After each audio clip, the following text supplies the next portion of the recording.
Hello दोस्तों, quick revision में आपका स्वागत है अभिनंदन। आइए हम लोग मैथ प्रैक्टिस सेट को यहाँ देखते हैं। क्वेश्चन है, पहला क्वेश्चन है कि यदि किसी त्रिभुज की प्रत्येक भुजा को दोगुना कर दिया जाए तो उसके क्षेत्रफल में प्रतिशत वृद्धि ज्ञात करें। तो यहाँ से हम लोग देखेंगे कि जो त्रिभुज है वो त्रिभुज कोई भी त्रिभुज हो सकता है, या तो वो समकोण त्रिभुज हो, समलंब त्रिभुज हो, या कोई भी त्रिभुज हो सकता है। तो यहाँ पर हम लोग क्या लेके चलेंगे, समबाहु त्रिभुज लेके चलेंगे। ठीक है, तो समबाहु त्रिभुज लेके चलते हैं। अगर समबाहु त्रिभुज लेके चलते हैं तो इसकी जो एक भुजा है तो वो क्या है, वह समबाहु त्रिभुज में सभी भुजा बराबर। तो अगर ये भुजा ए है तो ये भी ए हो जाएगा और ये भी। अब क्वेश्चन कह रहा है कि किसी त्रिभुज की प्रत्येक भुजा को दोगुना कर दिया। तो जब ये इस त्रिभुज का जो भुजा है वो ये है और इस त्रिभुज का जो दूसरा त्रिभुज है उसको कह रहा है कि इस भुजा का दोगुना है।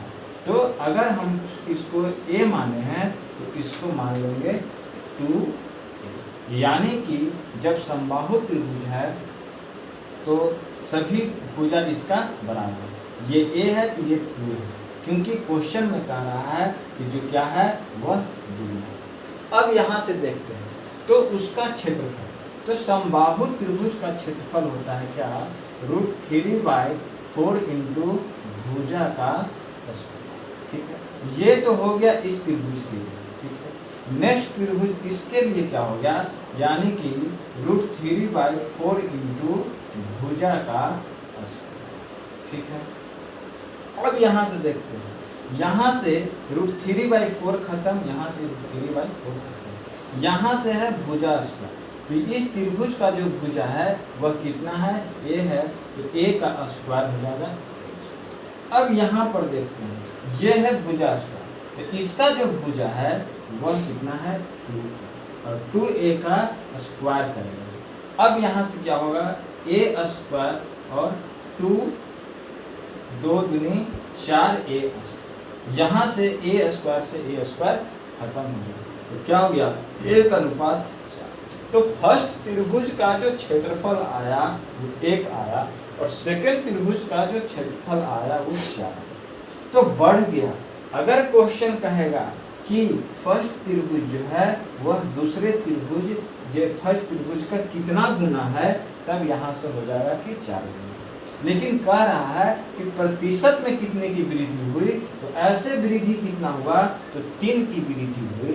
और जब 3 की वृद्धि होगी कितने पर, 1 पर, क्योंकि इससे वृद्धि हुआ है तो किस पर, 1 पर, तो 1 का वृद्धि हुआ। और परसेंटेज निकालने के लिए 100 से गुना कर देंगे, यानी कि 300% इसका।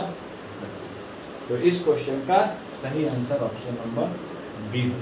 ठीक है, देखते हैं नेक्स्ट क्वेश्चन।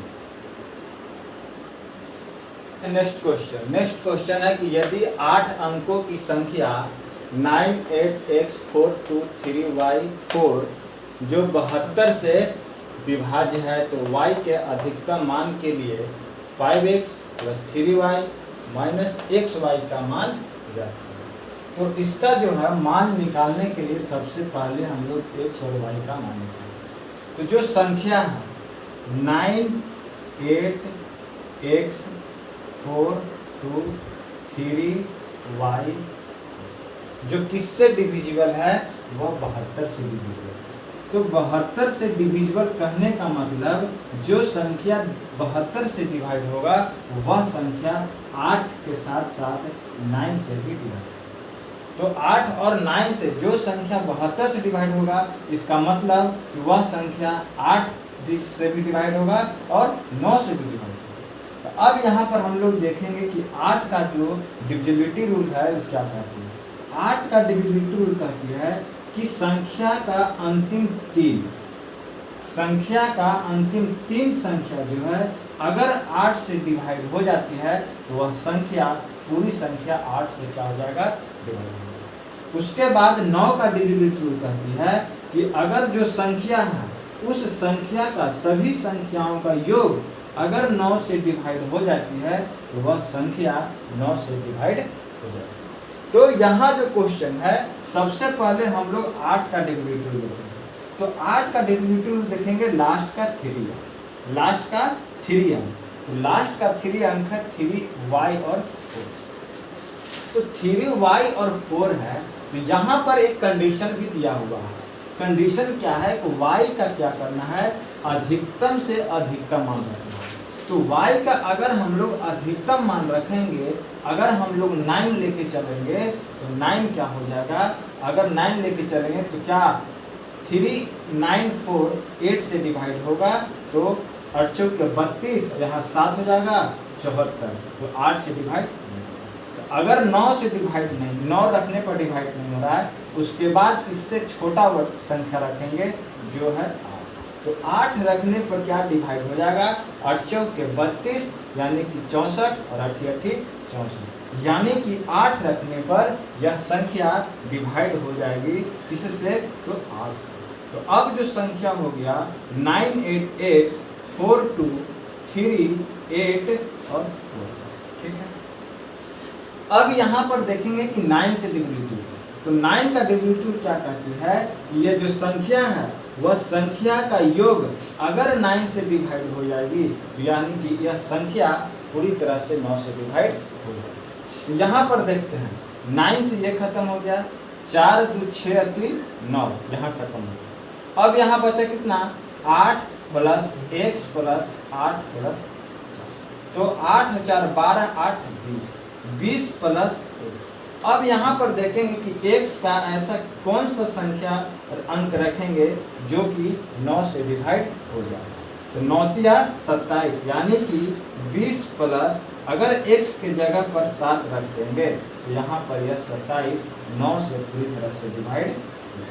तो इसका मतलब हुआ कि x बराबर यहाँ पर क्या निकला 7 और y बराबर क्या निकला यहाँ पे, तो 8, और इसी का वैल्यू यहाँ पर क्वेश्चन में पुट कर देंगे, ठीक है। तो x बराबर 7 है, तो 7 बचे प्लस y और 3 के 24 माइनस यहाँ पर 7 8 56, ठीक है।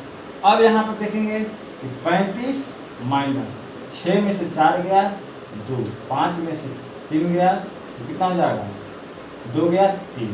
अब यहाँ से 35 में से 32 जाएगा, यानी कि इस क्वेश्चन का सही आंसर ऑप्शन नंबर 3, ठीक है।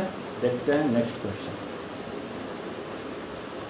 आइए देखते हैं नेक्स्ट क्वेश्चन। नेक्स्ट क्वेश्चन है कि यदि x बराबर 2k माइनस 1 तथा y बराबर k, समीकरण 3x minus 5y minus 7 equal to 0 का एक हल है तो k का मान। इसका कहने का मतलब है कि यह जो समीकरण है, यह जो समीकरण है, इसका जो मान दिया हुआ है इसमें लाइक करें, तभी जाके इसका एक हल निकलेगा। तो यहाँ पर जो है 3x माइनस 5y माइनस 7, तो यहाँ से अगर हम x का मान रख दे, यानी कि 3 2k माइनस 1 और माइनस 5y के जगह पर 5 के बराबर माइनस 7 इक्वल टू, तब यहाँ से हम लोग को k का मान, इसका दिया ही हुआ है कि एक हल है, इसका मतलब x और y जो है इसमें वैल्यू कर करके और निकाल सकते। यहाँ हो जाएगा 6k minus 3 minus 5k minus 7 equal to 6k में से 5k चल जाएगा तो k बचेगा, और ये हो जाएगा 7 और 3 10 माइनस के 10 इक्वल टू 0 और k बराबर 10। इसका मतलब इस क्वेश्चन का k बराबर हमको यही निकालना था कि k का मान क्या होगा, तो k बराबर हो जाएगा, यानी कि इस क्वेश्चन का सही आंसर ऑप्शन नंबर 2, ठीक है। देखते हैं नेक्स्ट क्वेश्चन।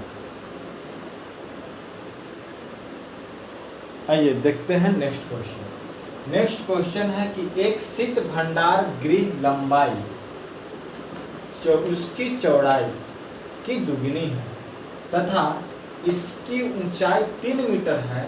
यदि दरवाजा सहित चार दीवारी का क्षेत्रफल 108 मीटर है तो भंडार का आयतन, भंडार का आयतन कहने का मतलब घनाभ। तो घनाभ जो हो गया उसकी आयतन होती है लंबाई इंटू चौड़ाई इंटू, और उसकी घनाभ की चार दीवारी का क्षेत्रफल क्या होगा। तो चार दीवारी का क्षेत्रफल अगर हम लोग लिखेंगे, चार दीवारी का क्षेत्रफल, चार दीवारी का क्षेत्रफल हो जाएगा 2 into L plus B into. अब यहाँ से हम लोग पहले तो देख लेंगे कि गृह की जो लंबाई और चौड़ाई, तो लंबाई जो है, लंबाई किसकी, चौड़ाई की दुगनी है। तो सबसे पहले हम लोग चौड़ाई लेते हैं। तो अगर हम लोग चौड़ाई x लेते हैं तो लंबाई क्या हो जाएगी 2x हो जाएगी। और ऊंचाई जो है, ऊंचाई मेरा पहले से दिया हुआ है वह क्या है 3 मीटर, वह दिया हुआ है 3 मीटर। ठीक है, 3 मीटर ऊंचाई दिया हुआ। तो इसका मान यहाँ पर चार दीवारी का जो क्षेत्रफल है वह 108 मीटर। ठीक है, अब यहाँ से 2 इंटू एल, एल कितना है लंबाई 2x प्लस चौड़ाई x और इंटू, यहाँ से 108 बराबर 2 इंटू 3x इंटू, तो 36 18, 3 दूनी 6 और 6 एकम 6 और 6 अच्छा। ठीक है, यहाँ से 3 6 हो जाएगा 36 18, तो x बराबर यहाँ 6 मीटर निकल। जब x बराबर 6 मीटर निकल गया तो 2x बराबर यानी कि लंबाई कितना हो जाएगा 12 और चौड़ाई हो जाएगा। अब यहाँ से हम लोग निकालेंगे भंडार का आयतन।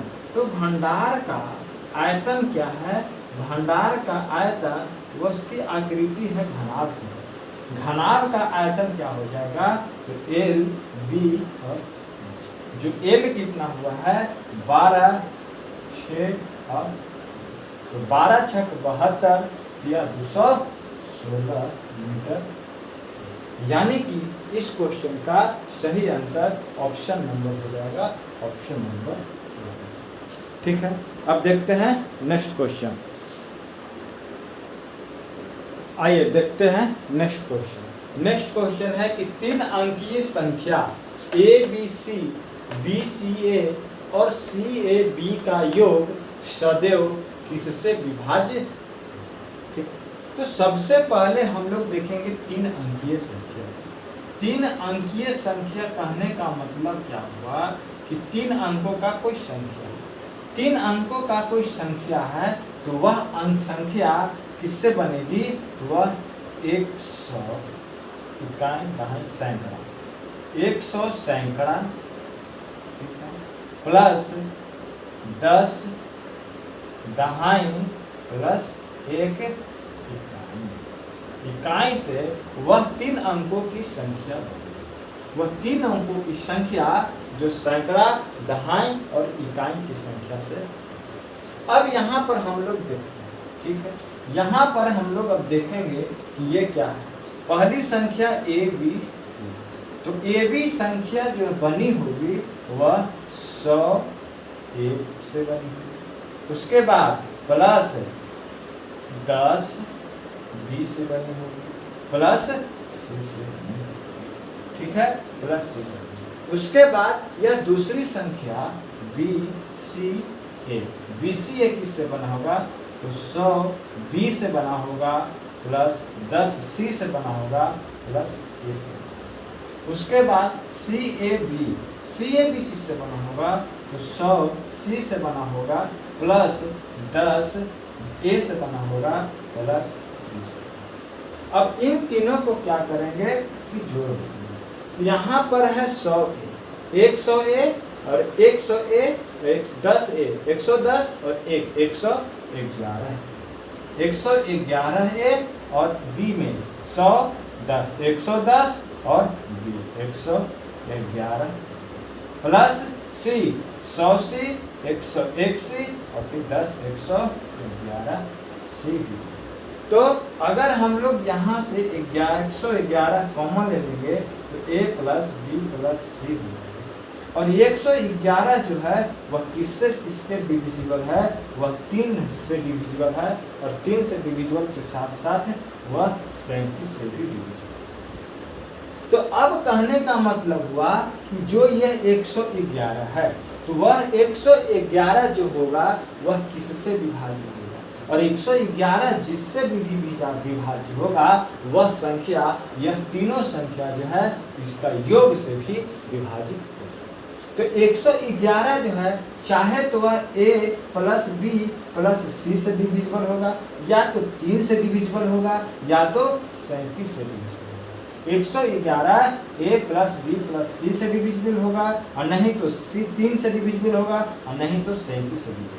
इन तीनों में से किसी से भी यह डिवाइड हो जाएगा। तो यानी कहने का मतलब इन तीनों से डिवाइड हो जाएगा। इन तीनों में से जो कोई भी ऑप्शन में है वही इस क्वेश्चन का आंसर हो जाएगा। तो हम लोग को जो दिखाई दे रहा है ऑप्शन में वह 37 दिखाई दे रहा है, इसीलिए इस क्वेश्चन का सही आंसर ऑप्शन नंबर बी है। ठीक है, अब देखते हैं नेक्स्ट क्वेश्चन। अब देखिए नेक्स्ट क्वेश्चन है कि कमल 11,180 में 80 वस्तुएं खरीदता है और उन्हें 6 वस्तुओं के विक्रय मूल्य के बराबर हानि पर बेचता है। एक वस्तु का विक्रय मूल्य क्या है? सबसे पहले हम लोग क्वेश्चन देखेंगे कि 80 रुपया 80 वस्तुओं को खरीदता है। ठीक, 80 वस्तुओं को खरीदेगा कितने में? तो 11,180। आगे का क्वेश्चन कह रहा है कि अब देखते हैं, समझते हैं कि 80 जो सेलिंग प्राइस है, 80 का जो सेलिंग प्राइस है, अगर हम 80 वस्तु को बेचेंगे और 80 वस्तुओं के बराबर अगर हम लोग खरीदेंगे, 80 वस्तु के बराबर हम लोग खरीदो करेंगे तो नो प्रॉफिट नो लॉस। जितना वस्तु खरीदे उतना वस्तु उतना ही में बेच दिए तो नो प्रॉफिट नो लॉस। लेकिन क्वेश्चन में कह रहा है कि उन्हें 6 वस्तुओं के विक्रय मूल्य के बराबर हानि होगी। तो हानि होगी तो कब होगी? जब हमें जो सेलिंग प्राइस है वो सीपी से, तो जब हानि होगी कितने वस्तुओं के बराबर? 6 वस्तुओं के बराबर। अब यह 600 है इधर आके जुड़ जाएगा तो कितना हो जाएगा? 86 एसपी हो जाएगा और 80 सीपी। और 80 सीपी का मान मेरा दिया हुआ है 86 एसपी बराबर 80 सीपी का मान 11,000। तो 86 से कट जाएगा 130 बराबर में, यानी कि एसपी बराबर हो जाएगा 130। यानी कि जो एक वस्तु का विक्रय मूल्य होगा वह 130 रुपया, यानी कि ऑप्शन नंबर। तो आज हम लोग वीडियो को यहीं पर रखते हैं, फिर कल मिलेंगे। और अभी वीडियो अच्छा लगे तो लाइक करें, शेयर करें और सब्सक्राइब करें।